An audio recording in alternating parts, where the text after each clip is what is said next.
Hummus 10. Hummus പിന്നെ സാധാരണ നമ്മൾ ഒരു ഇതും സിമ്പിളാണ് സാധനം, കുബൂസിനൊക്കെ കഴിക്കുന്നത്. അതേപോലെ തന്നെ അതിൻ്റെ ടോപ്പിൽ കുറച്ച് സോസൊക്കെ ഒഴിച്ചിട്ട് ഉണ്ടാക്കുന്നത്. അതൊന്ന് എങ്ങനെ ഉണ്ടാക്കാൻ നോക്കാം അല്ലേ.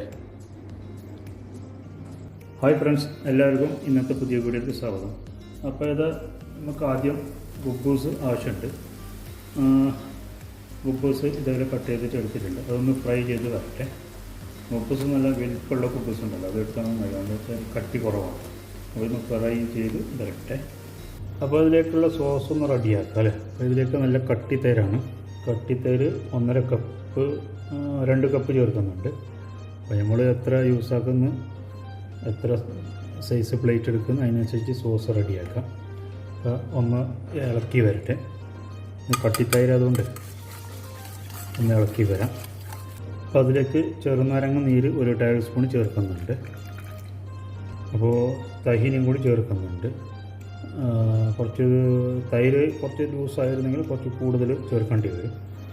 അപ്പോൾ ഇതാ 1.5 ടേബിൾ സ്പൂൺ ചേർത്തിട്ടുണ്ട്. ഇതാണ് തൈര്. അപ്പോൾ അതൊന്ന് മിക്സാക്കി വരട്ടെ. ആവശ്യത്തിനുള്ള സാൾട്ട് കൂടി ചേർത്ത് കൊടുക്കണമെന്നുണ്ട്. അപ്പോൾ ഇതാ സാൾട്ടൊക്കെ കറക്റ്റായിട്ടുണ്ട്. അതൊന്ന് മാറ്റി വെക്കാം. പിന്നെ ഇതിലേക്ക് വേണമെങ്കിൽ ഗാർലിക്ക് നല്ല ചതച്ചിട്ട് ഇട്ട് കൊടുക്കാം.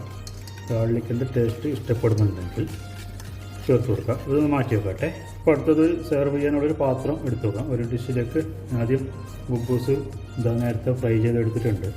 നല്ല മൊരിഞ്ഞിട്ട് വന്നിട്ടുണ്ട്. നല്ല ചായൻ്റെ കൂടെ ഒക്കെ കഴിക്കാനേ നല്ല രസമാണ്. അപ്പോൾ ഈ കുബൂസ് ഒന്ന് ലെവലാക്കി വെച്ച് കൊടുക്കട്ടെ. എന്നിട്ട് അതിൻ്റെ മുകളിലോട്ട് കടല ഇട്ട് കൊടുക്കുന്നത്. നമ്മൾ വെള്ളക്കടല ഉണ്ടല്ലോ, ഇത് ഞാൻ കഴുകിയിട്ട് ഒരു ദിവസം കുതിർത്ത് വെച്ചിട്ട് വേവിച്ചെടുത്തതായിരുന്നു, ഉപ്പൊക്കെ ഇട്ടിട്ട്. അപ്പോൾ ഇത് ആവശ്യത്തിനുള്ള കടല ചേർത്ത് കൊടുക്കാം. പിന്നെ ഇത് കടല നമ്മൾ സ്റ്റോർ ചെയ്ത് വെച്ച് കഴിഞ്ഞാൽ അതിലെന്താ വരുന്ന ഒരു പാറ്റ എന്തോ വരുന്നില്ല, സാധനം കേടായി പോലെ പെട്ടെന്ന്.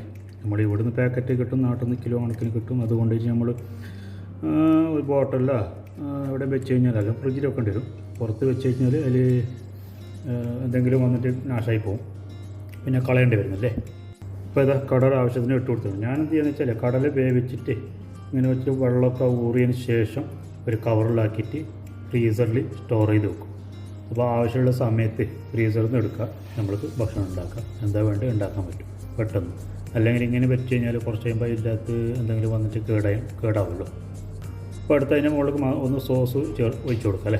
അപ്പോൾ നേരത്തെ റെഡിയാക്കിയ സോസ് ഉണ്ടല്ലോ, അത് ഇതിൻ്റെ മുകളിലേക്ക് ഒന്ന് സെറ്റാക്കി കൊടുക്കട്ടെ. ഒന്ന് സെറ്റാക്കി വെച്ചതിന് ശേഷം വരാം. അപ്പോൾ അത് ആ സോസ് സെറ്റാക്കി വെച്ച് കൊടുത്തിട്ടുണ്ട്. വേണമെങ്കിൽ അതിൻ്റെ മുകളിലോട്ട് കടല തന്നെ ഇങ്ങനെ ഒന്ന് വെക്കാം. കടലുള്ള ഐറ്റംസ് ആണല്ലോ, ഇതെങ്ങനെ വെച്ച് കൊടുക്കട്ടെ. അപ്പോൾ ഒന്ന് താളിച്ചെടുക്കാനുണ്ട്. ബട്ടർ ഇട്ട് കൊടുത്തിട്ടുണ്ട്. ഒന്ന് സ്നോബർ ഒന്ന് ഫ്രൈ ചെയ്തെടുക്കട്ടെ. അപ്പോൾ സ്നോബർ ഒന്ന് ഇട്ട് കൊടുത്തിട്ട് ഒന്ന് ഫ്രൈ ചെയ്ത് വെക്കാം. അപ്പോൾ സ്നോബർ ഒന്ന് വെതറി കൊടുക്കട്ടെ. പിന്നെ അതിൻ്റെ മുകളിട്ട് കുറച്ച് പാപ്രിക്ക പൗഡർ അല്ലെങ്കിൽ ചില്ലി പൗഡറാണ് ഇപ്പോൾ ചേർത്ത് കൊടുക്കുന്നത്. പിന്നെ ബഗ്ദോനീസ് ഉണ്ടെങ്കിൽ കട്ട് ചെയ്ത് ചേർത്ത് കൊടുക്കാം. ഒന്ന് ഡെക്കറേഷൻ ചെയ്ത് വരട്ടെ.